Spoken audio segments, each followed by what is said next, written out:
हरे कृष्णा। ओम नमः शिवाय।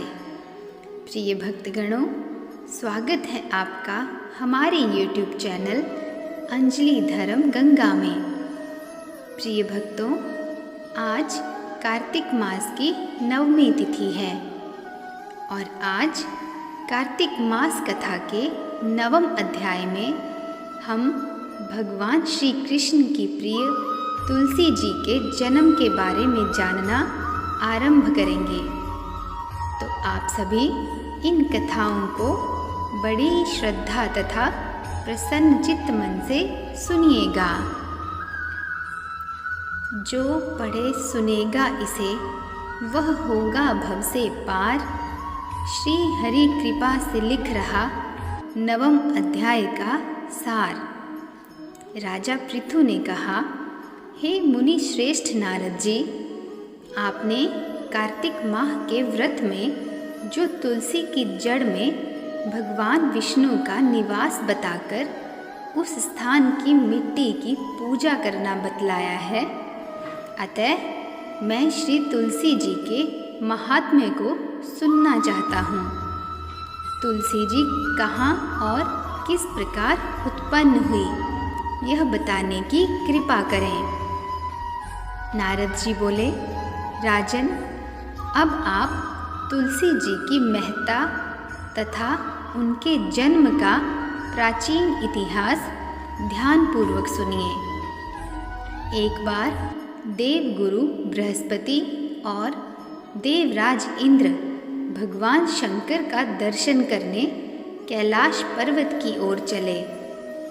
तब भगवान शंकर ने अपने भक्तों की परीक्षा लेने के लिए जटाधारी दिगंबर का रूप धारण कर उन दोनों के मार्ग में अवरोध उत्पन्न किया।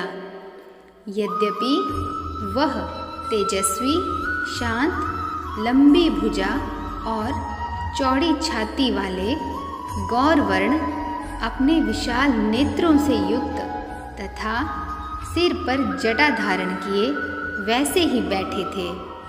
तथापि उन भगवान शंकर को न पहचानकर इंद्र ने उनसे उनका नाम व धाम आदि पूछते हुए कहा कि क्या भगवान शंकर अपने स्थान पर हैं या कहीं गए हुए हैं। इस पर तपस्वी रूप भगवान शिव कुछ नहीं बोले। इंद्र को अपने त्रिलोकी नाथ होने का गर्व था। उसी अहंकार के प्रभाव से वह चुप किस प्रकार रह सकता था। उसने क्रोधित होते हुए उस तपस्वी को धुड़क कर कहा, अरे, मैंने तुझसे कुछ पूछा है और तू उसका उत्तर भी नहीं देता। मैं अभी तुझ पर वज्र का प्रहार करता हूँ, फिर देखता हूँ कि कौन तुझ दुर्मति की रक्षा करता है।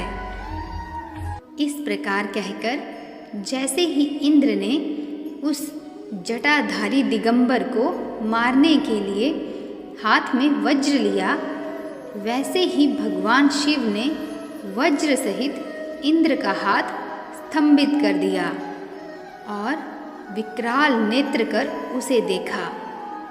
उस समय ऐसा प्रतीत हो रहा था कि वह दिगंबर प्रज्वलित हो उठा है और वह अपने तेज से सब जला देगा। भुजाएं स्तंभित होने के कारण इंद्र दुखित होने के साथ साथ अत्यंत कुपित भी हो गए।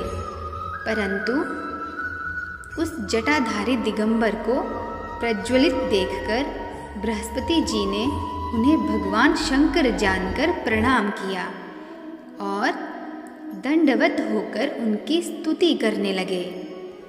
बृहस्पति भगवान शंकर से कहने लगे, हे दीनानाथ, हे महादेव, आप अपने क्रोध को शांत कर लीजिए और इंद्र के इस अपराध को क्षमा कीजिए।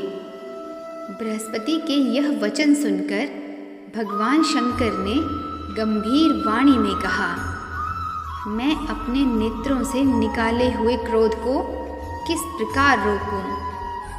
तब बृहस्पति ने कहा, भगवन, आप अपना भक्त वत्सल नाम सार्थक करते हुए अपने भक्तों पर दया कीजिए। आप अपने इस तेज को अन्यत्र स्थापित कीजिए और इंद्र का उद्धार कीजिए। तब भगवान शंकर गुरु बृहस्पति से बोले, मैं तुम्हारी स्तुति से अत्यंत प्रसन्न हूँ। तुमने इंद्र को जीवन दान दिलवाया है। मुझे विश्वास है कि मेरे नेत्रों की अग्नि अब इंद्र को पीड़ित नहीं करेगी। बृहस्पति से इस प्रकार कहकर भगवान शिव ने अपने मस्तक से निकाले हुए अग्निमय तेज को अपने हाथों में ले लिया और फिर उसे क्षीर सागर में डाल दिया। तत्पश्चात भगवान शंकर अंतर ध्यान हो गए। इस प्रकार जिसको जो जानने की कामना थी उसे जानकर इंद्र तथा बृहस्पति अपने अपने स्थान को चले गए। तो प्रिय भक्तों, आप सब भी प्रेम से बोलिए जय श्री कृष्णा।